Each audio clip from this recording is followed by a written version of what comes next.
গল্প গ্লোবাল। এখানে তোমার জন্য আনছি ঘরে বাইরের সেরা সব সাহিত্যিকের নানান স্বাদের চিরকালীন আর সমকালীন গল্পের সম্ভার। এখন গল্প শুনতে যদি তুমি ভালোবাসো তাহলে গল্প গ্লোবালকে সাবস্ক্রাইব করতে পারো। সেক্ষেত্রে আমাদের গল্পের সমস্ত খবর পৌঁছে যাবে তোমার কাছে, আর আমরাও পেয়ে যাব তোমার মতো একজন শ্রোতাকে। সাবস্ক্রাইব করে বেল আইকনের ওপর তোমার আঙুলটা ছুঁয়ে দাও, তাহলেই তোমার পরশ আমার প্রাণে। তোমার জন্য আজকের নিবেদন।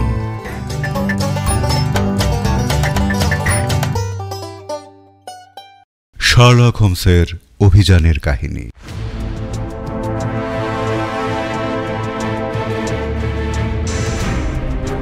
দি adventure of the black Peter অবলম্বনে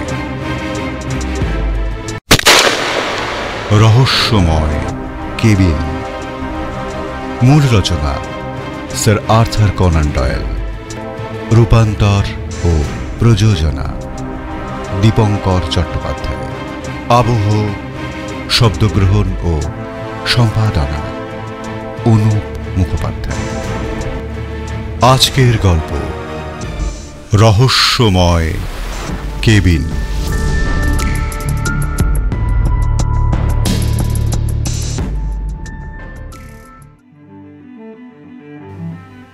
1895 সাল জুলাই মাসের প্রথম দিককার ঘটনা।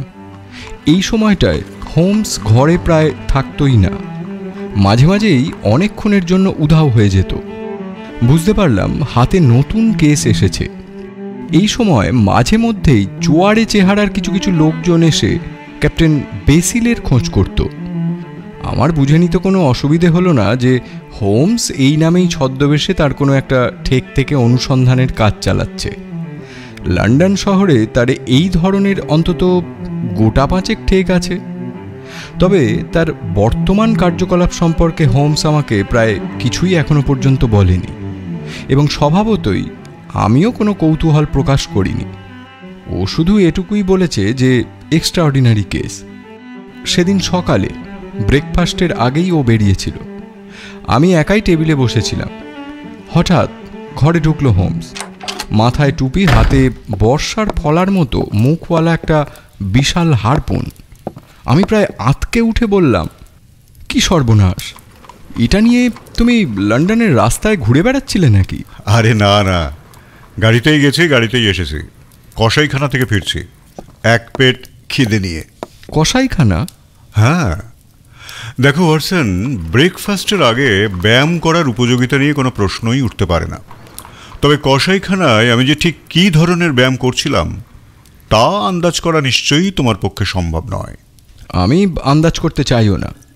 মগে কফি ঢালতে ঢালতে নিঃশব্দে খানিকটা হেসে নিল হোমস। তারপর বলল,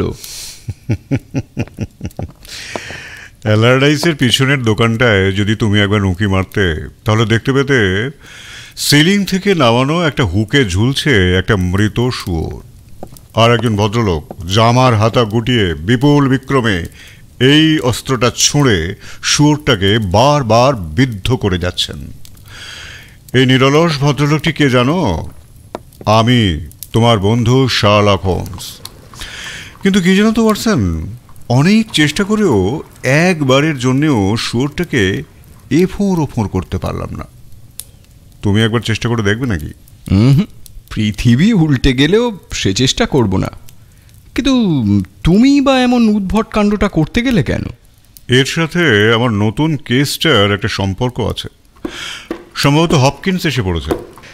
সিঁড়িতে পায়ের শব্দ শোনা গেল। তারপরেই দরজা ঠেলে ঘরে ঢুকলেন স্ট্যানলি হপকিন্স। এসো হপকিন্স, তোমার জন্যই অপেক্ষা করছিলাম। কাল রাতে তোমার টেলিগ্রামটা পেয়েছে। বসে পড়ো। হপকিন্স বছর 30-এর এক ইয়াং ইন্সপেক্টর, হোমসেরই ভক্ত।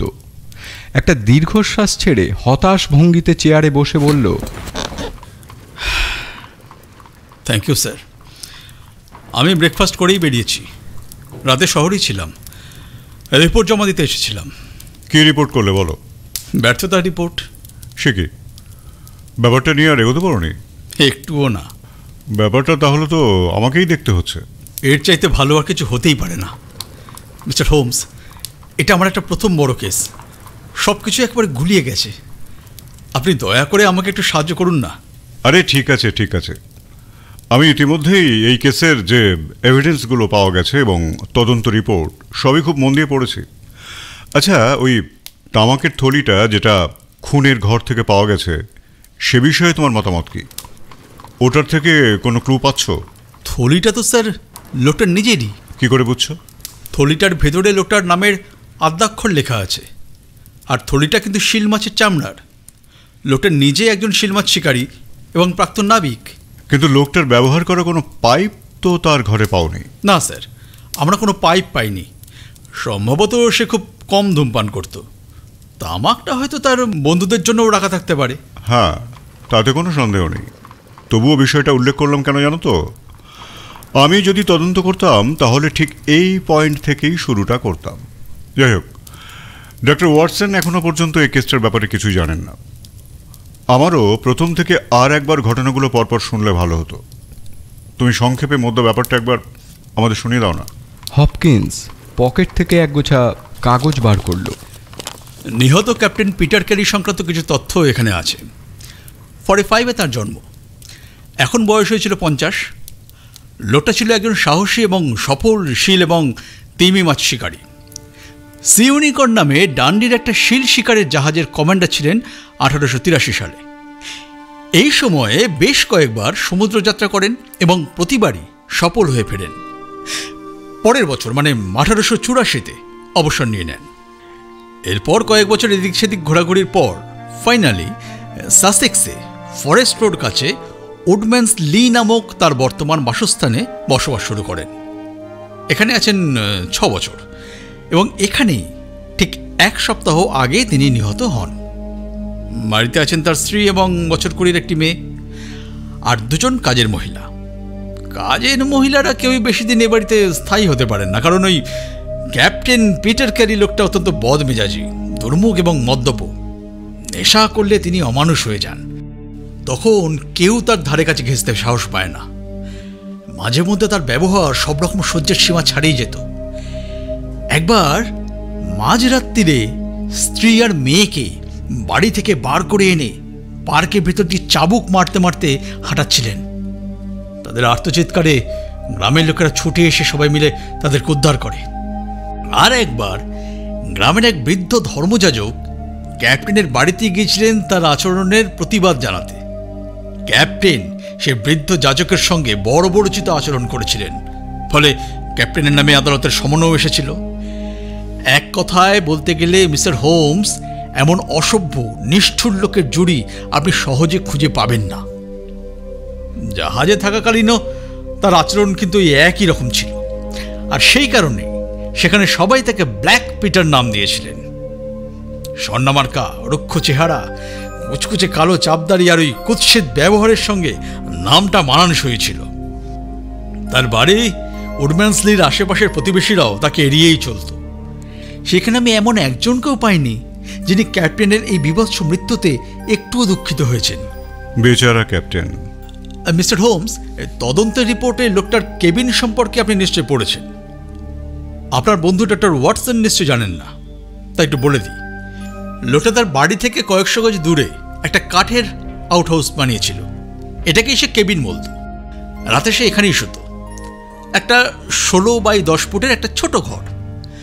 ঘরের চাবি সবসময় নিজের কাছেই রাখত, নিজেই ঘরটা পরিষ্কার করত। এই ঘরে ঢোকার কারোর হুকুম ছিল না। ঘরের সব দিকেই একটা করে ছোট জানলা ছিল। সে জানলার পর্দা ফেলা থাকতো এবং সে পর্দা কখনো সরানো হতো না। ঘরের একটা জানলা ছিল বড় রাস্তার দিকে। রাতে আলো জ্বললে পর্দার ভিতর দিয়ে সে আলো পথ চলতি লোকেদের চোখে পড়ত।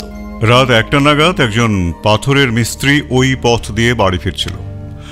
ফেরার সময় আলোকিত পর্দার ওপরে একটা দাড়িওয়ালা মুখের ছায়া দেখেছিল, যে মুখ ক্যাপ্টেন পিটার ক্যারির মুখ নয়, অন্য কারোর মুখ, আর যার দাড়ি ক্যাপ্টেনের দাড়ির থেকে অনেকটা ছোট।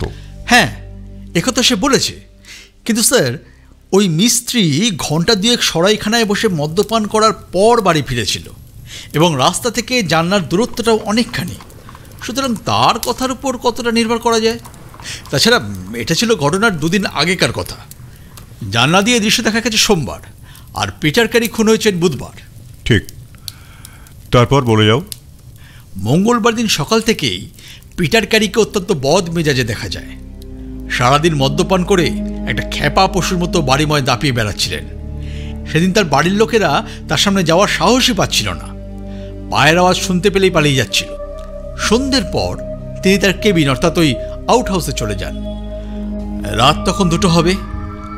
আউট হাউস থেকে ক্যাপ্টেন পিটার ক্যারির বিভৎস আর্তচিৎকার শোনা গেল। ক্যাপ্টেনের মেয়ে ঘরের জানলা খুলে রেখেই শুতো, আওয়াজটা সেই শুনেছিল। মাতালের চিৎকার চেঁচামেচি মনে করে সে ব্যাপারটা কোনো গুরুত্ব দেয়নি। পরদিন সকাল 7টার দিকে একজন পরিচারিকা লক্ষ্য করে যে আউট হাউসের দরজা খোলা, কিন্তু ক্যাপ্টেনের ভয়ে এসে সেদিকে এগোতে আর সাহস করেনি। বেলা দুপুর পর্যন্ত কোনো সাড়া শব্দ না পেয়ে একজন দরজা দিয়ে ঘরের ভেতর উঁকি মারে, আর তৎক্ষণাৎ ছিটকে বেরিয়ে আসে। তখনই বিভৎস দৃশ্যটা সবার চোখে পড়ে, আর ঘণ্টাখানেকের মধ্যেই আমি সেখানে গিয়ে হাজির হই। আমার নার্ভ যে দুর্বল নয় এ তো আপনি জানেন, কিন্তু সত্যি কথা বলবো মিস্টার হোমস, ওই ছোট্ট ঘরটায় পা দেওয়ার সঙ্গে সঙ্গেই আমার সারা শরীরটা কেঁপে উঠেছিল। সারা ঘরে মাছি ভনভন করছে। ঘরের মেঝে আর দেওয়াল দেখলে মনে হবে যে কসাইখানা। ঘরটার নাম দিয়েছিল কেবিন। ঘরটা সাজানোও ছিল কেবিনের মতো করে। সেখানে ঢুকলে আপনার সত্যিই মনে হবে যেন কোনো জাহাজের মধ্যেই রয়েছেন। এক প্রান্তে একটা ব্যাংক, একটা জাহাজি সিন্ধু, বেশ কিছু ম্যাপ আর চার্ট, আর সি ইউনিকর্ন জাহাজের একটা ছবি। তাকের উপর লাইন দিয়ে রাখা আছে লগবুক। একটা জাহাজের ক্যাপ্টেনের ঘরে যা যা থাকার কথা সবই আছে, এবং এ সব কিছুর মাঝখানেই দেওয়ালে সেঁটে আছে স্বয়ং ক্যাপ্টেন পিটার ক্যারি। মরণ যন্ত্রণায় কুঁকড়ে যাওয়া মুখ, মস্ত দাড়িটা যেন ঠেলে বেরিয়ে আসছে। একটা স্টিলের হারপুন বুকের মাঝখান ফুঁড়ে কাঠের দেওয়ালে গেঁথে আছে, যেন একটা গুবড়ে পোকাকে পিন ফুটিয়ে বোর্ডে আটকে রাখা হয়েছে। শেষ রাতের ওই ভয়ঙ্কর আর্তচিৎকারের সঙ্গে সঙ্গেই যে তার হৃদস্পন্দন থেমে গিয়েছিল সে বিষয়ে কোনো সন্দেহই নেই। আপনার পদ্ধতি আমি জানি স্যার, আমি সেভাবেই এগোলাম। ঘর থেকে কোনো জিনিসপত্র না সরিয়ে আমি প্রথমেই খুব ভালো করে ঘরের ফ্লোরে এবং ঘরের বাইরে খুঁটিয়ে পরীক্ষা করলাম, কিন্তু কোথাওই কোনো পায়ের ছাপ পাওয়া গেল না। মানে তুমি পেলে না? আমি খুব নিশ্চিত স্যার, সেখানে কোনো পদচিহ্নই ছিল না। আমি বহু রহস্যের সমাধান করেছি হপকিন্স, কিন্তু এমন কখনো দেখিনি যে অপরাধী ডানা মেলে উড়ে বেড়ায়। পায়ে হেঁটে এসে থাকলে তার কিছু না কিছু চিহ্ন, দাগ, ঘষ্টানি কিংবা আঁচড় এইসব থাকতে বাধ্য। বলছো ঘরের মেঝে রক্তে মাখামাখি, অথচ কোথাও কোনো দাগ পড়েনি। এটা কি সম্ভব? যাই হোক, অন্তত ঘরের জিনিসগুলো যে তোমার নজর এড়ায়নি তদন্তের রিপোর্ট থেকে সেটা বেশ বোঝা যাচ্ছে। ইন্সপেক্টর হপকিন্স হোমসের কথার খোঁচাটা গায়ে না মেখে বলল, তখনই আপনাকে না ডেকে বড্ড বোকামি করে ফেলেছি মিস্টার হোমস। যা হওয়ার হয়ে গেছে, ওটা নিয়ে ভেবে আর লাভ নেই। তবে তদন্তের কাজে লাগতে পারে এমন কিছু গুরুত্বপূর্ণ জিনিস আমি সেই ঘর থেকে পেয়েছি মিস্টার হোমস। তার মধ্যে একটা হচ্ছে হারপুন, যেটা দিয়ে খুনটা করা হয়েছিল। দেওয়ালের র্যাক থেকে এটা টেনে নামানো হয়েছিল। পরপর 3টে হারপুন রাখা ছিল, 2টো এখনও পাশাপাশি রয়েছে, 3 নম্বর জায়গাটা খালি। প্রত্যেকটা হারপুনের হাতলেই খোদাই করা রয়েছে SS সি ইউনিকর্ন টান্ডি। দেখে শুনে মনে হয় খুনটা পরিকল্পিত নয়। তাৎক্ষণিক উত্তেজনার বসে রাগের মাথায় হাতের কাছে যা পেয়েছে সেটাই টেনে নিয়ে বসিয়ে দিয়েছে পিটার ক্যারির বুকে। খুনটা হয়েছে শেষ রাত 2টোর সময়, অথচ পিটার ক্যারির পরনে ছিল বাইরে বেরোনোর পোশাক, এবং টেবিলের ওপর ছিল 2টো এইটো গ্লাস আর একটা মদের বোতল। এর থেকে মনে হয় খুনির সাথে পিটার ক্যারি আগে থেকেই একটা অ্যাপয়েন্টমেন্ট ছিল। ঠিক, তোমার দুটো সিদ্ধান্তই মেনে নেওয়া যায়। ঘরে রাম ছাড়া আর অন্য কোনো মদ ছিল কি? হ্যাঁ ছিল। সি চেস্টের ওপরেই ব্র্যান্ডি আর হুইস্কির বোতল রাখা ছিল। তবে ওগুলো আমাদের খুব একটা কাজে লাগবে না, কারণ ওগুলো হাত দেওয়ার প্রয়োজন পড়েনি। 2টো গ্লাসই রামে ভর্তি ছিল। কাজে লাগবে কি লাগবে না জানি না, তবে ঘরে ব্রান্ডি এবং হুইস্কির উপস্থিতিটাই বেশ উল্লেখযোগ্য। যাকে ছাড়ো, আর কোনো দরকারি পয়েন্ট থাকলে বলো। তামাকের থলিটা টেবিলের ওপরেই পড়েছিল। টেবিলের কোন দিকটায়? মাঝখানে। শিল মাছের খসখসে চামড়ার তৈরি, চামড়ার ফেটে দিয়ে এই মুখটা বাঁধা। PC অক্ষর দুটো ভেতর দিকে লেখা। ভেতরে ছিল 1/2 আউন্সের মতো কড়া সামুদ্রিক তামাক। চমৎকার। আর কিছু? হপকিন্স পকেট থেকে একটা খসখসে কভারওয়ালা নোটবুক বার করলো। তার ধারগুলো ময়লা, ছেঁড়া ছেঁড়া, পাতাগুলো রংচটা। প্রথম পাতায় একটা নামের আদ্যাক্ষর লেখা আছে, JHN, তারিখ দেওয়া 1833। হোমস সেটা টেবিলের ওপর রেখে খুব মনোযোগ দিয়ে অনেকক্ষণ ধরে পরীক্ষা করল। আমরা দুজনও ওর কাঁধের ওপর দিয়ে উঁকি মেরে দেখতে লাগলাম। দ্বিতীয় পাতায় ছাপা রয়েছে 3টি অক্ষর, CPR। এরপর কয়েক পাতা ভর্তি অসংখ্য সংখ্যা আর দুর্বোধ্য চিহ্ন। CPR ছাড়াও আরও 3টে হেডিং লেখা পাতা আছে। সেগুলো হলো আর্জেন্টিনা, কোস্টারিকা আর সান পাওলো। এই শিরোনামগুলোর নিচেও অসংখ্য সংখ্যা এবং চিহ্ন। হোমস হপকিন্সকে জিজ্ঞেস করল, এগুলোর বিষয়ে তোমার কি মত? স্টক এক্সচেঞ্জের সিকিউরিটি বন্ডের লিস্ট, JHN, এটা হলো দালালের নাম। আর CPR হয়তো মক্কেল। কানেডিয়ান প্যাসিফিক রেলওয়েও হতে পারে। ওহো, আমি একটা গাধা, এটা আমার মাথাতেই আসেনি। নিজেরই ওপর খিঁচিয়ে উঠলেন হপকিন্স। হোমসকে সমর্থন করে বললেন, আপনি ঠিকই বলেছেন মিস্টার হোমস। তার মানে এখন শুধু সলভ করতে হবে JHN। আমি ইতিমধ্যে স্টক এক্সচেঞ্জের পুরনো লিস্ট চেক করেছি, কিন্তু 1883 সালের তালিকায় এমন কোনো নাম খুঁজে পেলাম না যার আদ্যাক্ষর JHN। তবে এই নোটবুকটা যে একটা খুবই গুরুত্বপূর্ণ ক্লু, সেটা নিশ্চয়ই আপনিও মানবেন মিস্টার হোমস। এই JHN যে আলাদা একটি লোক এবং খুনের রাতে এই লোকটি পিটার ক্যারির অডিট হাউসে উপস্থিত ছিল, সেই বিষয়ে কোনো সন্দেহ নেই। সুতরাং আরও পরিষ্কার করে বলাই যায় যে খুনির নামের আদ্যাক্ষর JHN এবং স্টক এক্সচেঞ্জের এই বন্ডগুলোর লিস্ট থেকে খুনের মোটিভটাও আন্দাজ করে নেওয়া যেতে পারে। তুমি ঠিকই বলছো হপকিন্স।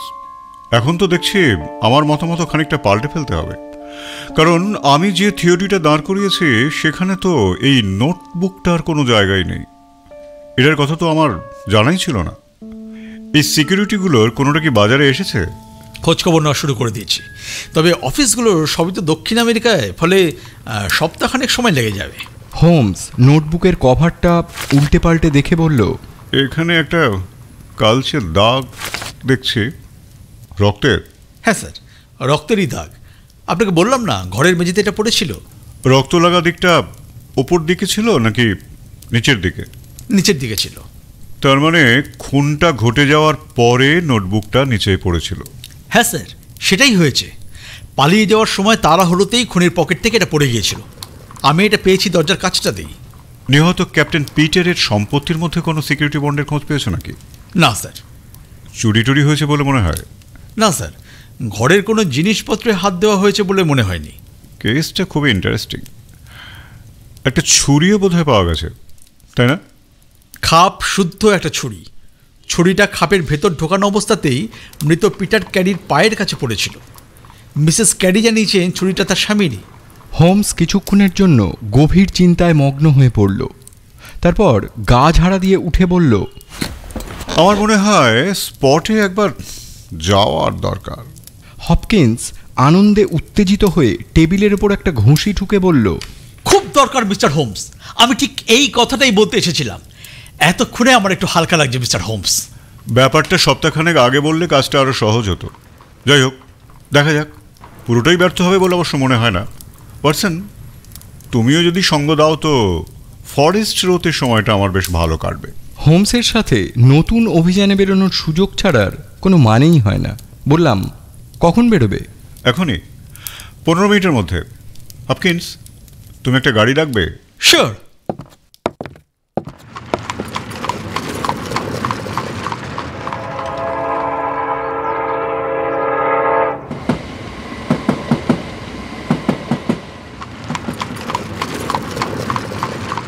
ছোট্ট স্টেশনটায় নেমে একটা গাড়ি নিয়ে ফরেস্ট রোড রাস্তা ধরে এগিয়ে চললাম।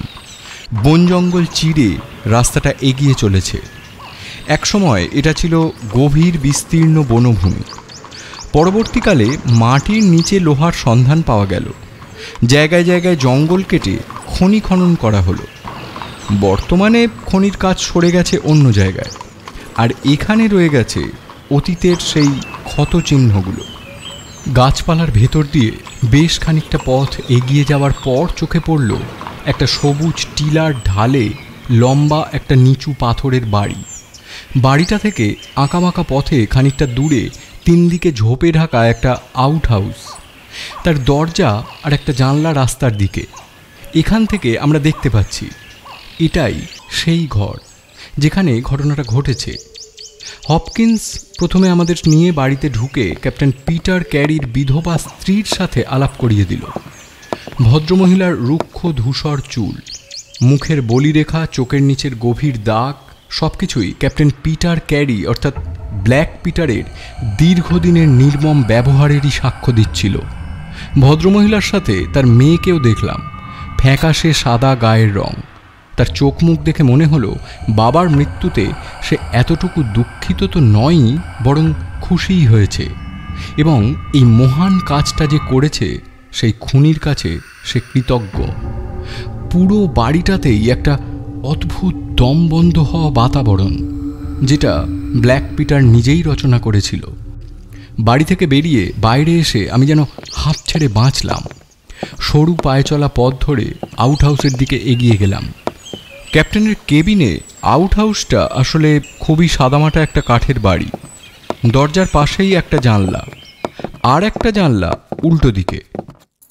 পকেট থেকে চাবি বার করে হপকিন্স দরজার তালা খুলতে গিয়ে হঠাৎ থমকে গেল। এ কি, মনে হচ্ছে দরজাটা কেউ খোলবার চেষ্টা করেছিল। দরজা যে কেউ খোলার চেষ্টা করেছিল তাতে কোনো সন্দেহ নেই, কারণ লকের জায়গাটায় দরজার কাঠের ওপর অসংখ্য ঘষাঘষি আর আঁচড়ের দাগ। হোমস জানলাটা পরীক্ষা করে বলল, এটাও খোলার চেষ্টা হয়েছিল দেখছি, তবে ঢুকতে পারেনি। খুবই আনাড়ি চোখ। ব্যাপারটা খুবই অস্বাভাবিক মিস্টার হোমস। কাল সন্ধ্যাবেলাতেও এ দাগগুলো ছিল না। কোনো কৌতূহলী গ্রামবাসীর কাজ নয় তো? গ্রামবাসীদের কারোর এত সাহস হবে না যে ব্ল্যাক পিটারের কেবিনে ঢোকার চেষ্টা করবে। আপনার কি মনে হয় মিস্টার হোমস? আমার তো মনে হয় ভাগ্য আমাদের সুপ্রসন্ন। মানে আপনি বলতে চাইছেন যে লোকটা আবার আসবে? খুব সম্ভবত তাই। দেখো, দরজা খোলা পাবে ভেবেই সে এসেছিল। এসে দেখল দরজা বন্ধ। সঙ্গে যা ছিল তাই দিয়েই খোলবার চেষ্টা করলো, কিন্তু সম্ভব হলো না। এক্ষেত্রে তার কি করা উচিত? পরের দিন তৈরি হয়ে আসা। সুতরাং আজ রাতে তাকে রিসিভ করবার জন্য এখানে উপস্থিত না থাকাটা মারাত্মক ভুল হবে। তার আগে চলো ঘরের ভেতরটা একবার দেখে নিই।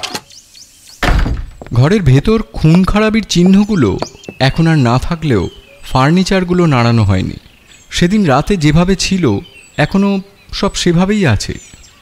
ঝাড়া 2 ঘন্টা ধরে খুঁটিয়ে খুঁটিয়ে অত্যন্ত মনোযোগের সঙ্গে হোমস ঘরের প্রতিটা জিনিস পরীক্ষা করল, কিন্তু তার মুখ দেখে মনে হলো পরিশ্রম বৃথাই গেল। মাঝে একবার শুধু জিজ্ঞেস করল, এই তাক থেকে কি কিছু সরিয়েছ নাকি হপকিন্স? না, আমি তো কিছুই সরাইনি। কিন্তু কিছু একটা সরানো তো হয়েইছে। তাকের অন্য জায়গার তুলনায় এইখানটায় ধুলো অনেকটা কম জমেছে। হতে পারে কোনো বই অথবা বাক্স। না, আর বেশি ভেবে লাভ নেই। চলো ওয়াটসন, খানিকটা অরণ্য ভ্রমণ করে আসি। হপকিন্স, আমরা ঠিক সময়ের মধ্যেই ফিরছি। এখানেই তোমার সঙ্গে আবার দেখা হবে। তারপর রাতের অতিথির জন্য ফাঁদ পাতা যাবে। চলো। রাত 11টার পর আবার 3 জন এক জায়গায় জড়ো হলাম। হপকিন্স চাইছিল আউট হাউসের দরজাটা খোলাই রাখতে, কিন্তু হোমস আপত্তি করল।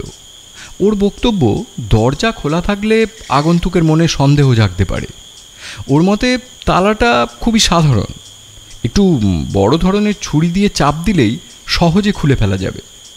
ওর পরামর্শ মতোই আমরা ঘরের ভেতরে না থেকে দরজা লক করে দিয়ে জানলার বাইরের ঝোপের আড়ালে ওঁত পেতে বসে রইলাম। ঘরে কেউ আলো জ্বালালে এখান থেকেই জানলার ভেতর দিয়ে তাকে দেখা যাবে। শুরু হলো এক টানা দীর্ঘ একঘেয়ে প্রতীক্ষা, কিন্তু ভেতরে অদ্ভুত একটা উত্তেজনার অনুভূতি। জলাশয়ের ধারে পিপাসার্ত পশুর প্রতীক্ষায় শিকারী যেমন ফাঁদ পেতে বসে থাকে, এও খানিকটা সেই রকম। ঘড়িতে 2:30 বাজার ঘণ্টা রাতের স্তব্ধতাকে ভেঙে দিয়ে আবার মিলিয়ে গেল, আর ঠিক তখনই ক্লিক করে একটা শব্দ কানে এলো। গেট খোলার আওয়াজ। আমরা সচকিত হয়ে উঠলাম, কিন্তু আর কিছু শুনতে পেলাম না। আবার সব চুপচাপ, থমথমে ঘুটঘুটে অন্ধকার। হঠাৎ পা টিপে টিপে হাঁটার শব্দ পেলাম ঘরটার উল্টো দিক থেকে। কিছুক্ষণ পরেই কানে আসতে লাগলো খুটখাট ধাতব আওয়াজ। বুঝলাম তালা খোলার চেষ্টা চলছে। খানিক বাদেই ক্র্যাক করে একটা শব্দ হলো, তারপরেই দরজা খোলার ক্যাঁচ ক্যাঁচ আওয়াজ। এবার দেশলাই জ্বালানো হলো। জানলায় কাঁপা কাঁপা আলোর শিখা দেখা গেল। পরক্ষণেই শিখাটা স্থির হলো। মোমবাতি জ্বালানো হয়েছে। জানলার পর্দার ওপারে ঘরের সব কিছু উজ্জ্বল হয়ে উঠেছে। জ্যালজ্যালে পর্দার ভেতর দিয়ে দেখতে পেলাম নিশাচর আগন্তুককে। এর বয়স 20 বছরের বেশি হবে না। রুগ্ন প্যাংলা চেহারা, কালো গোঁফখানা মরার মতো সাদা মুখটাকে আরও ফ্যাকাশে করে তুলেছে। তার দাঁতে দাঁতে ঠোকাঠুকি লাগা দেখে বুঝতে পারছি ভয়ে সে কাঁপছে।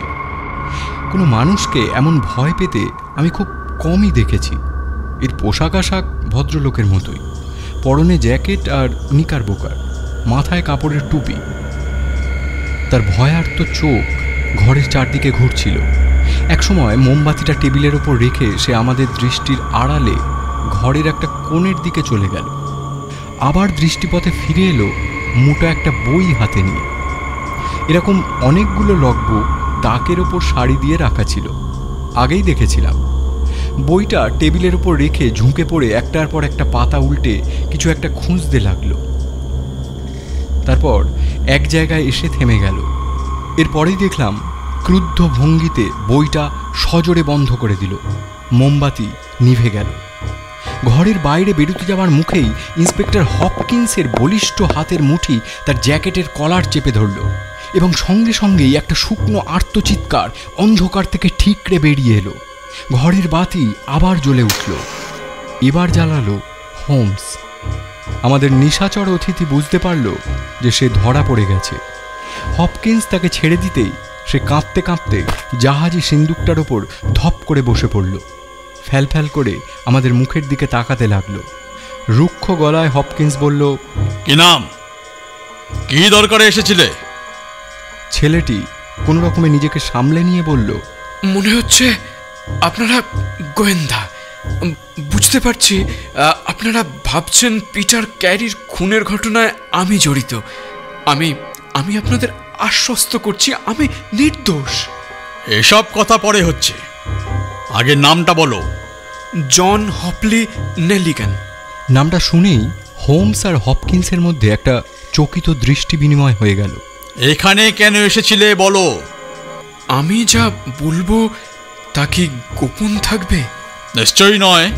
তবে আমি বলবো কেন? না বললে পরে পস্তাতে হবে। ছেলেটি চোখ ছোট করে কয়েক মুহূর্ত ভাবল, তারপর বলল, বেশ, তাহলে বলছি। আর বলবো নাই বা কেন? যদিও আমি চাই না পুরনো কেচ্ছাটা আবার নতুন করে মাথা চানা দিক। আচ্ছা, আপনারা ডাসন অ্যান্ড নেলিগানের নাম শুনেছেন? হপকিন্সের মুখ দেখে মনে হলো সে শোনেনি, কিন্তু হোমসকে বেশ উৎসাহী হয়ে উঠতে দেখলাম। বলল, তুমি কি পশ্চিম দেশীয় দুজন ব্যাংকারের কথা বলছো? 10 লক্ষ পাউন্ড তুলে নিয়ে তাদের ব্যাংক ফেল করলো। কর্নওয়ালের অর্ধেক পরিবার পথে বসলো, আর নেলিগান বেপাত্তা হয়ে গেল। এক্স্যাক্টলি, নেলিগান আমারই বাবা। এতক্ষণে ক্ষীণ একটা সূত্র বোধহয় পাওয়া গেল। যদিও পলাতক ব্যাংকার এবং হারপুনবিদ্ধ পিটার ক্যারির মধ্যে দূরত্ব এতটাই যে দুইয়ের মধ্যে যোগসূত্র নির্ণয় করা আমার কম্য নয়। আমরা তিনজনেই উৎকর্ণ হয়ে ইয়াং নেলিগানের কথা শুনতে লাগলাম। দায়িত্বটা আমার বাবারই ছিল, কারণ ডানসন এই ঘটনার আগেই অবসর নিয়েছিলেন। আমার বয়স তখন মাত্র 10 বছর, কিন্তু সেই দুর্বিষহ সময়ের বিভীষিকা বুঝতে পারার মতো জ্ঞান আমার হয়েছিল। সবাই বলতো আমার বাবা সিকিউরিটি বন্ডগুলো চুরি করে পালিয়েছে, কিন্তু কিন্তু কথাটা সম্পূর্ণ মিথ্যা। আমার বাবার ধারণা ছিল যথেষ্ট সময় পেলে তিনি সিকিউরিটি বন্ডগুলো উদ্ধার করে প্রত্যেকের পাওনা গন্ডা সমেত সব ফেরত দিতে পারবেন। তার নামে ওয়ারেন্ট বেরোনোর ঠিক আগের দিন তিনি তার ছোট বজ্রাটা নিয়ে নরওয়ের দিকে রওনা হয়ে যান। মার কাছ থেকে বিদায় নেওয়ার রাতটা আমার আজও মনে আছে।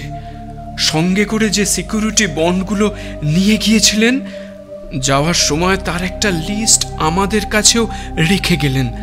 তার দৃঢ় বিশ্বাস ছিল তার হারানো সম্মান পুনরুদ্ধার করে তিনি ফিরতে পারবেন। যারা তাকে বিশ্বাস করেছিল তারা কেউই ঠকবেন না। এরপর তার কোনো খবর আর পাওয়া যায়নি। তিনি আর তার বজ্রা যেন হাওয়ায় মিলিয়ে গেল। আমি আর মা দুজনেই ধরে নিলাম বজ্রা ডুবি হয়েছে। সিকিউরিটি বন্ডগুলো সমেত বাবা সমুদ্রে তলিয়ে গেছেন। হঠাৎই কিছুদিন আগে আমাদের এক পারিবারিক বন্ধু, তিনি একজন বিজনেসম্যান, তিনি আমাদের জানালেন যে বাবা যে সিকিউরিটি বন্ডগুলো নিয়ে গিয়েছিলেন তার মধ্যে কয়েকটি নাকি লন্ডন মার্কেটে সম্প্রতি আবার দেখা গেছে। আপনারা নিশ্চয়ই আন্দাজ করতে পারছেন খবরটা শুনে আমরা কতটা বিস্মিত এবং হতবুদ্ধি হয়ে পড়েছিলাম।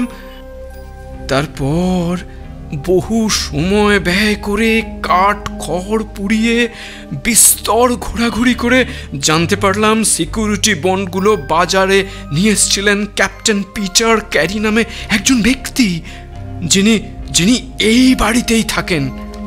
স্বভাবতই ক্যাপ্টেন সম্পর্কে আমি খোঁজ খবর নেওয়া শুরু করলাম এবং জানলাম যে আমার বাবা যে সময়টা নরওয়ের দিকে যাচ্ছিলেন সেই সময়েই ঘটনাচক্রে একটা তিমি শিকারের জাহাজ উত্তর মহাসাগর দিয়ে ফিরছিল।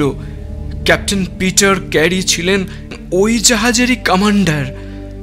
সে বছর শরৎকালটা ছিল খুব ঝোড়ো। দক্ষিণী ঝড় এক নাগাড়ে অনেক দিন ধরে তাণ্ডব চালিয়েছিল।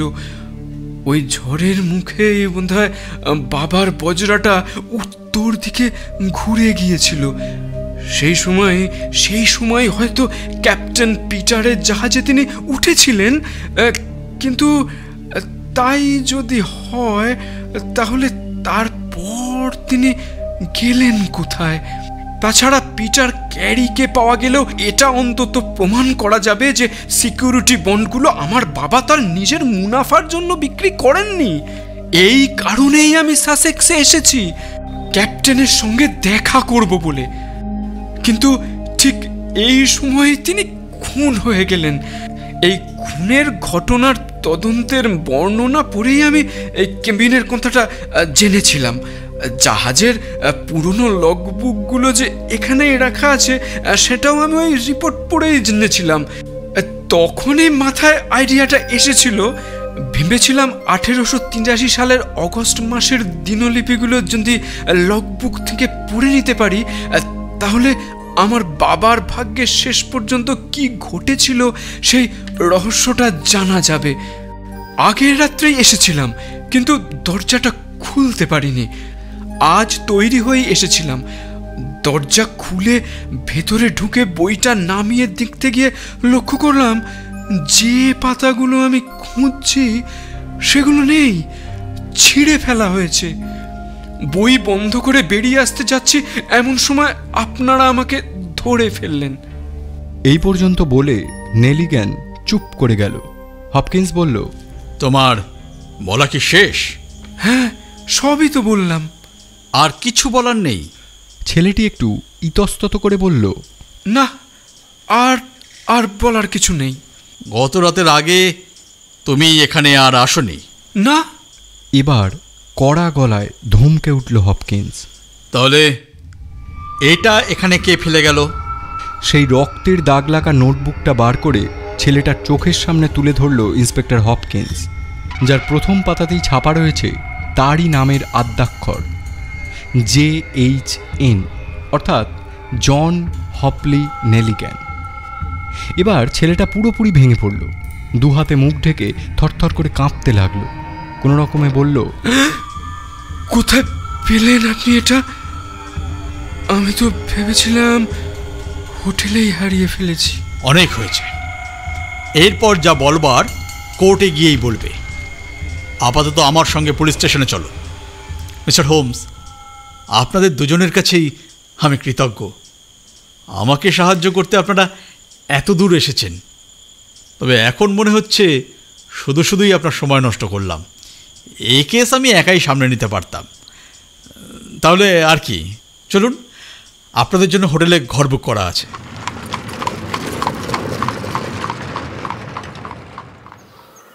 পরদিন সকালে লন্ডন ফেরার কথা হচ্ছিল। হোমস বলল, কি বুঝছো বলো? আমি যা বুঝছি তুমি মোটেই খুশি হওনি। মাই ডিয়ার ওয়াটসন, আমি খুবই খুশি হয়েছি, তবে হপকিন্সের পদ্ধতিগুলো ঠিক মানতে পারছি না।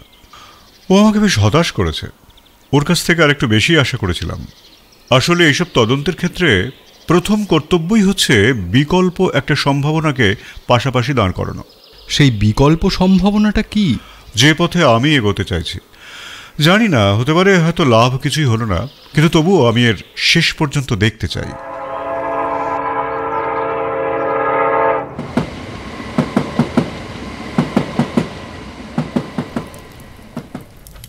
বেকার স্ট্রিটের ঘরে হোমসের নামে বেশ কতগুলো চিঠি এসে জমা হয়েছিল। তার মধ্যে থেকে একটা খাম তুলে নিয়ে খুলে ফেলল। তারপরেই দেখলাম ওর দু চোখে খুশির ঝিলিক, আর মুখে সেই বিখ্যাত চাপা হাসি। বলল, চমৎকার ওয়াটসন, আমার বিকল্পটাই আরও স্পষ্ট হয়ে উঠছে। টেলিগ্রাম ফর্ম আছে না? হ্যাঁ আছে। গোটা দুই লিখে ফেলো তো। বলো। প্রথমটা লেখো, হ্যাঁ, সামনার শিপিং এজেন্ট, র্যাটক্লিফ হাইওয়ে, কাল সকাল 10টায় 3 জন লোক পাঠিয়ে দিন। বেসিল। ও অঞ্চলে আমার নাম বেসিল, জানো তো? আর আরেকটা লেখো, inspector Stanley Hopkins, 46 Lord Street, Brixton. কাল সকাল 9:30টায় ব্রেকফাস্টে চলে এসো, দরকার আছে। Sherlock Holmes. একেবারে ঘড়ি মিলিয়ে কাঁটায় কাঁটায় 9:30টায় স্ট্যানলি হপকিন্স ঘরে ঢুকলেন। 3 জনে ব্রেকফাস্ট টেবিলে এসে বসলাম। মিসেস হাডসন তোফা খাবার বানিয়েছেন। সাফল্যের আনন্দে হপকিন্সের ফুরফুরে মেজাজ তুঙ্গে। হোমস জিজ্ঞেস করল, তোমার সিদ্ধান্ত যে সঠিক, এ ব্যাপারে তুমি নিশ্চিত? এর চাইতে নিখুঁত সিদ্ধান্ত আর কি হতে পারে? আমার কিন্তু তা মনে হয় না। আপনি আমাকে অবাক করলেন মিস্টার হোমস। এর মধ্যে আর কি কিন্তু থাকতে পারে? তোমার ব্যাখ্যা কি সব প্রশ্নের উত্তর দিতে পারছে? নিঃসন্দেহে, কোনো ফাঁক নেই। আমি সব খোঁজখবর নিয়েই নিয়েছি। যেদিন ব্ল্যাক পিটার খুন হলো সেদিনই ওখানকার একটা হোটেলে এসে ওঠে এই নেলিগ্যান ছোকরা। তার রুম ছিল গ্রাউন্ড ফ্লোরে, ফলে যখন ইচ্ছা ঢোকা বেরোনো যেত। সে রাতেই ছোকরা উডম্যান্সলিতে গিয়ে আউট হাউসে ক্যাপ্টেন পিটারের সাথে দেখা করে কৈফিয়ত চায়। বদমেজাজি পিটার ক্যারি ক্ষিপ্ত হয়ে ওঠে। তখনই নেলিগ্যান রাগের মাথায় ক্যাপ্টেনেরই হারপুন নামিয়ে তাকে ছুঁড়ে মারে। পর মুহূর্তে রক্ত এবং মৃত্যু দেখে ঘাবড়ে গিয়ে পালিয়ে যায়। পালাবার সময় নোটবুকটা হাত থেকে পড়ে যায়। নোটবুকটা সে সঙ্গে নিয়ে গিয়েছিল হিসেব মিলিয়ে নেওয়ার জন্য। আপনি নিশ্চয়ই খেয়াল করেছেন, নোটবুকে সিকিউরিটিগুলোর যে লিস্ট রয়েছে সেখানে কয়েকটার পাশে টিক চিহ্ন দেওয়া আছে। ওই টিক দেওয়া সিকিউরিটিগুলোই বাজারে বিক্রি হয়েছে, এটা আমি খোঁজ নিয়ে দেখেছি। তার মানে বাকিগুলো তখনও ছিল পিটার ক্যারির দখলে। নেলিগ্যান ভেবেছিল ওগুলোই ফিরিয়ে নিয়ে গিয়ে বাবার পাওনাদারদের দেনা শোধ করবে। খুনটা করে ফেলার পর সে কয়েকটা দিন আরও মুখ হওয়ার সাহস পায়নি। তারপর বাধ্য হয়ে আবার হানা দিল বাকি কাজটুকু সারতে। এটাই ঘটেছিল। এটা খুবই সিম্পল ব্যাপার। হোমস মাথা নাড়তে নাড়তে মিচকে মিচকে হাসতে লাগলো।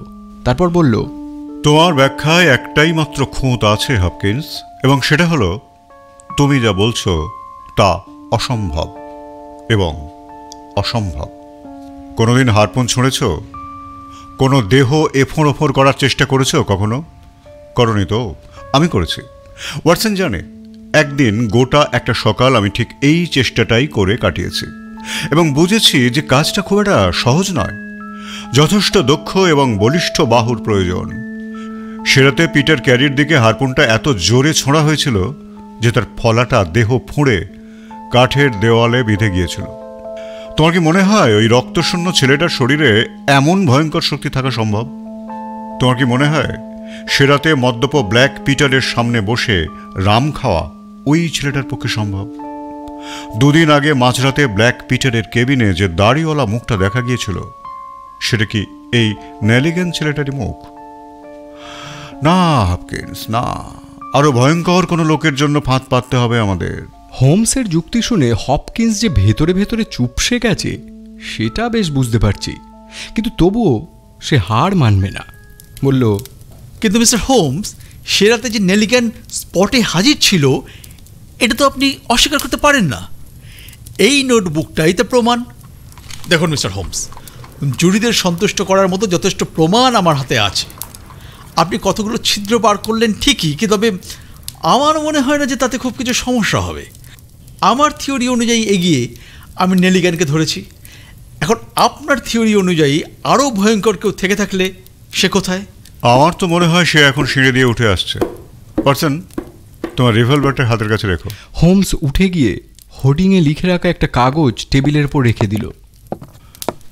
বেশ, এবার আমরা প্রস্তুত।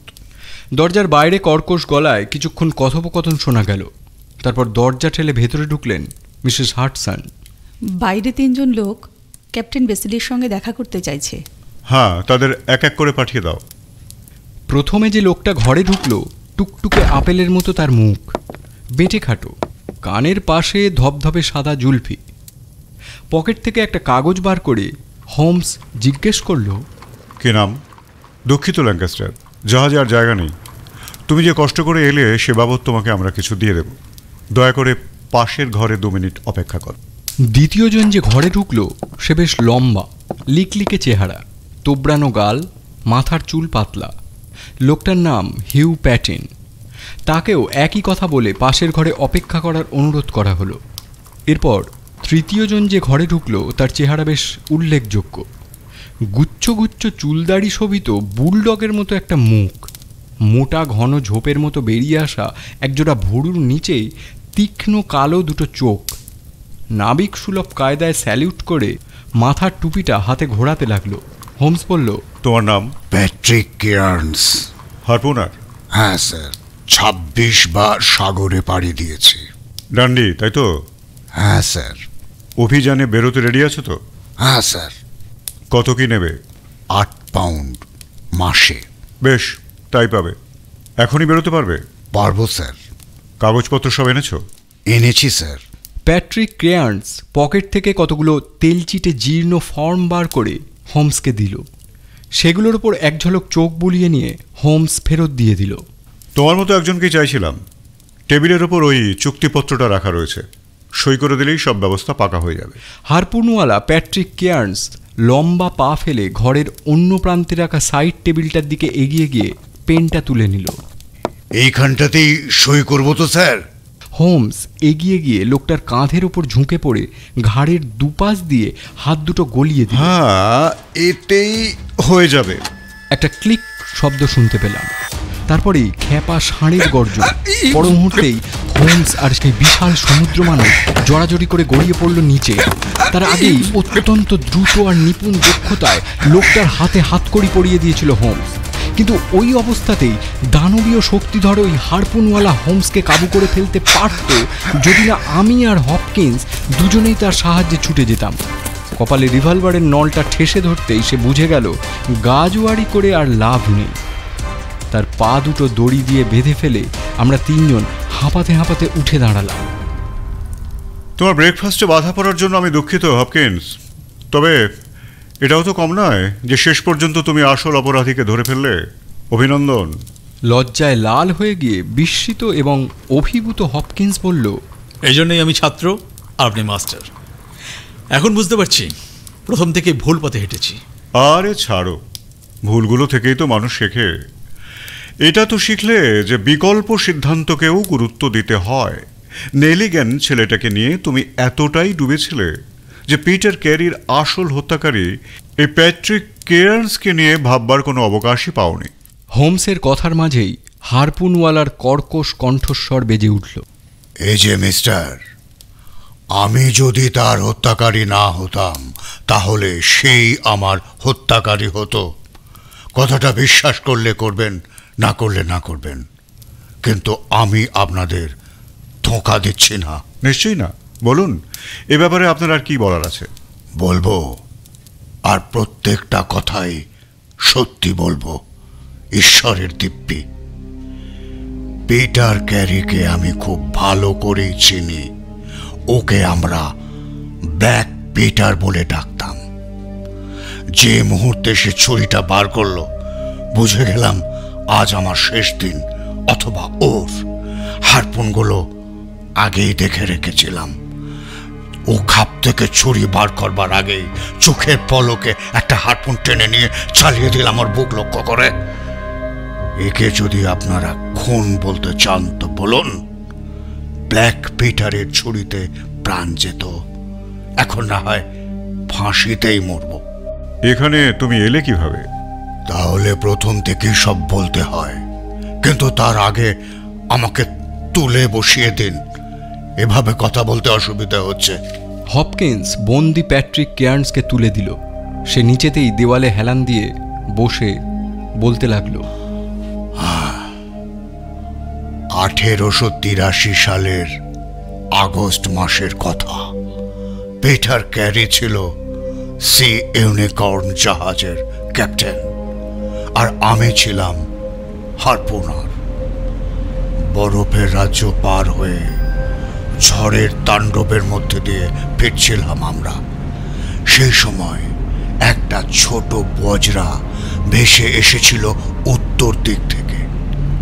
তাতে একটাই মাত্র লোক ছিল, সেও আবার ডাঙার লোক। সমুদ্রের অভিজ্ঞতা নেই। সঙ্গে যারা ছিল তারা নাকি ঝড়ের ভয়ে উপকূলের দিকে পালিয়েছে। যাই হোক, এই লোকটাকে আমরা সেই ইউনিকর্নে তুলে নিলাম। তার জিনিসপত্রের সঙ্গে একটা টিনের বাক্স ছিল। লোকটার নাম কি ছিল আমি শুনিনি, মানে আমাদের জানানো হয়নি। রাতে কেবিনে ব্ল্যাক পিটারের সাথে তার অনেকক্ষণ কথা হয়েছিল। পরদিন সকালে আর তাকে জাহাজে কেউ দেখতে পেল না। সবাই বলা বলি করতে লাগলো যে ভদ্রলোক হয়তো সমুদ্রে ঝাঁপ দিয়ে আত্মহত্যা করেছেন, অথবা ঝড়ের দাপট সামলাতে না পেরে ডেক থেকে রেলিং টপকে জলে পড়ে গেছেন। কিন্তু আসল ঘটনাটা দেখেছিল শুধু একজনই, আর সে হলো এই প্যাট্রিক কেয়ার্নস। আমি নিজের চোখে ঘটনাটা দেখেছি। নিজের চোখে দেখলাম ওই হতভাগ্য লোকটার পায়ে দড়ি বেঁধে গভীর রাত্রে রেলিং থেকে ঝুলিয়ে নিকশ কালো সমুদ্রে ডুবিয়ে দেওয়া হলো। কাজটা করলো ব্ল্যাক পিটার। সেটল্যান্ড দ্বীপপুঞ্জের আলো দেখতে পাওয়ার 2 দিন আগের ঘটনা এটা। ঘটনাটা আমি কাউকে বললাম না, অপেক্ষা করে রইলাম কি হয় তা দেখার জন্যে।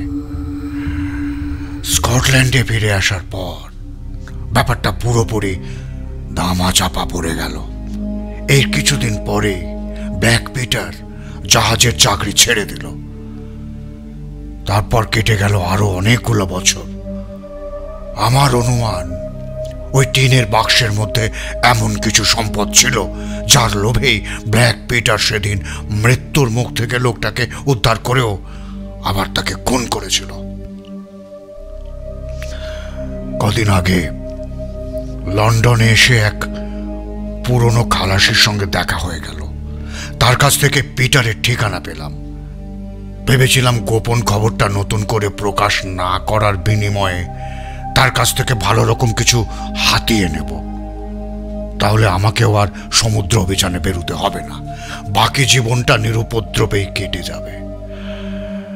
ঠিকানা অনুযায়ী গেলাম তার বাড়ি।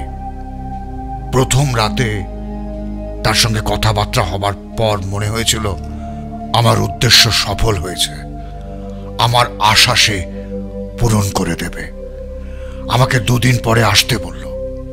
2 দিন পরে আবার গিয়ে দেখলাম ব্ল্যাক পিটার নেশায় চুর হয়ে আছে। তার সাথে বসে আমিও রাম খেলাম। পুরনো দিনের গল্প গাছাও হলো। গ্লাসের পর গ্লাস উড়িয়ে দিতে লাগলো। ধীরে ধীরে তার মেজাজও চড়তে লাগলো, চোখে মুখে ভাব পাল্টাতে লাগলো। ওর চাহনি আমার ভালো ঠেকলো না। ওর গোপন পাপের একমাত্র সাক্ষী আমি। ওর সামনে বসে আছি। ব্ল্যাক পিটারকে আমি হাড়ে হাড়ে চিনি, তাই তাকের ওপর হারপুনগুলো আগেই দেখে রাখলাম। কিছুক্ষণ পরে আমার আশঙ্কায় সত্যি হলো। অশ্রাব্য গালিগালাজ করতে করতে একটা তাগড়াই ছুরি নিয়ে সে আমার দিকে এগিয়ে এলো। আমিও সজাগ হয়েই ছিলাম। চোখের পলকে হারপুনটা উঠে এলো আমার হাতে, ফিনকে দিয়ে রক্ত ছিটকে পড়লো সারা ঘরে। আর একটা বিভৎস চিৎকার এখনো আমার কানে বাজে। প্রচন্ড ঘাবড়ে গেলাম। লোকজন ছুটে এলে কি করব? কিন্তু অনেকক্ষণ পরেও কেউ এলো না দেখে সাহস করে তাক থেকে টিনের বাক্সটা তুলে নিয়ে অন্ধকারে গা ঢাকা দিলাম। কিন্তু এবার একটা অদ্ভুত ঘটনা আপনাদের শোনাবো। পিটারের ঘর থেকে বেরুতেই শুনতে পেলাম কেউ একজন আসছে। সুরত করে ঝোপের আড়ালে লুকিয়ে পড়লাম। দেখলাম পা টিপে টিপে এসে কেউ একজন ঘরের ভেতরে ঢুকে পড়ল। তারপরেই আঁতকে উঠে ঘর থেকে ছিটকে বেরিয়ে এলো, পরিমরি করে ছুটতে লাগলো। সে যে কে, কি উদ্দেশ্যে বা এসেছিল তা আমি বলতে পারবো না, আর তা নিয়ে ভাববার মতো সময়ও তখন আমার ছিল না। 10 মাইল পথ হেঁটে ট্রান ব্রিজ থেকে ট্রেন ধরে লন্ডনে পৌঁছলাম। আর তখনই খেয়াল করলাম একটা আহম্মকের মতো কাজ করে ফেলেছে। আমার তামাকের ব্যাগটা পিটারের ঘরের টেবিলের ওপর ফেলে রেখে এসেছি। কিন্তু তখন আর তো কিছু করার ছিল না। যাই হোক, ওই বাক্সটা খুলে দেখলাম তার মধ্যে কতগুলো কাগজপত্র ছাড়া আর কিছুই নেই। এদিকে আমি তখন কপরদক্ষশূন্য। লন্ডন ছেড়ে বেরোবার মতো রসদ আমার হাতে নেই। তখনই কাগজে বিজ্ঞাপনটা দেখলাম। অভিযানের জন্য হারপুনার প্রয়োজন। শিপিং এজেন্টের সঙ্গে দেখা করলাম। সে এখানে পাঠিয়ে দিল। এখানে এসে আপনাদের ফাঁদে পড়ে গেলাম। এখন যদি আপনাদের মনে হয় আমি ব্ল্যাক পিটারকে খুন করেছি তাহলে তাই, আমার আর কিছু বলার নেই। অত্যন্ত পরিষ্কার বিবৃতি। পাইপটা ধরিয়ে নিয়ে কথা বলল হোমস। হপকিন্স, আমার এই ঘরখানা তোমার আসামির পক্ষে উপযুক্ত নয়। মিস্টার প্যাট্রিক কেয়ার্নসকে জায়গা মতো পাঠাবার ব্যবস্থা করো। কার্পেটের অনেকখানি জায়গা দখল করে রয়েছেন উনি। মিস্টার হোমস, কী ভাষায় যে আপনার কাছে কৃতজ্ঞতা প্রকাশ করব বুঝতে পারছি না, এবং এটাও বুঝতে পারছি না যে কিভাবে আপনি অসম্ভবকে সম্ভব করলেন। খুবই সোজা হপকিন্স। প্রথম থেকেই ঠিকঠাক পথে এগোবার সৌভাগ্য হয়েছিল আমার। তবে ওই নোটবুকটা আগে দেখলে কি করতাম জানি না, কিন্তু ওই অসম্ভব শক্তি, হারপুন চালাবার অসাধারণ দক্ষতা, হুইস্কি ব্র্যান্ডি ছেড়ে রাম খাওয়া, শিল মাছের চামড়ার তামাকের থলি, কড়া তামাক, এ সব কিছুই বুঝিয়ে দিচ্ছিল যে এই লোকটা ডাঙার নয়, সমুদ্রের, আর হারপুন চালানোই এর পেশা। তামাকের থলিতে লেখা পিসি যে পিটার ক্যারি নয় সেটা প্রথমেই মনে হয়েছিল, কারণ তার আউট হাউসে কোনো পাইপ পাওয়া যায়নি। সুতরাং পিসি নিশ্চয়ই অন্য কেউ। কিন্তু এই প্যাট্রিক কেয়ার্নসের খোঁজ পেলেন কিভাবে? মাই ডিয়ার স্যার, এটাও অত্যন্ত সোজা। একজন হারপুনার যে সমুদ্রে ঘুরে বেড়ায় তার পক্ষে টিমি শিকারের জাহাজ সি ইউনিকর্নে কাজ করাটাই তো স্বাভাবিক নয় কি? ডান্ডিতে ওদের কাছে চিঠি লিখলাম। 1883 সালে ওদের জাহাজে যেসব কর্মী ছিল তাদের নামের লিস্টটা ওরা আমাকে পাঠালো। খালাসিদের মতো দেখলাম হারপুনার হিসেবে প্যাট্রিক কেয়ার্নস নামটা। তামাকের থলিতে লেখা ছিল পিসি। এরপর গবেষণার তো আর কিছুই বাকি থাকে না। আন্দাজ করলাম লোকটা এখনো লন্ডনেই আছে এবং সুযোগ পেলেই লন্ডন ছেড়ে বেরোতে চাইবে। এরপর ইস্ট এন্ডে কয়েকটা দিন ঘোরাফেরা করে উত্তর মেরু অভিযানের একটা খবর রটিয়ে দিলাম, আর ক্যাপ্টেন বেসিলের অধীনে একটা জাহাজে মোটা মাইনেতে হারপুনার হিসেবে কাজ করতে ইচ্ছুক লোক চেয়ে বিজ্ঞাপন দিলাম। এর ফল কি হলো সেটা তুমি চোখের সামনেই দেখলে। এক কথায় অসাধারণ। তোমার উচিত নেলিগ্যানের কাছে ক্ষমা চেয়ে নিয়ে ওকে ছেড়ে দেওয়া, আর ওই টিনের বাক্সটা ওকে দিয়ে দিও। বাকি সিকিউরিটিগুলো ওর মধ্যেই আছে। বাইরে একটা গাড়ি এসে দাঁড়ানোর আওয়াজ পেলাম। জানলা দিয়ে বাইরে তাকিয়ে হোমস বলল, গাড়ি এসে গেছে হপকিন্স, তোমার আসামিকে সরিয়ে নেবার ব্যবস্থা করো।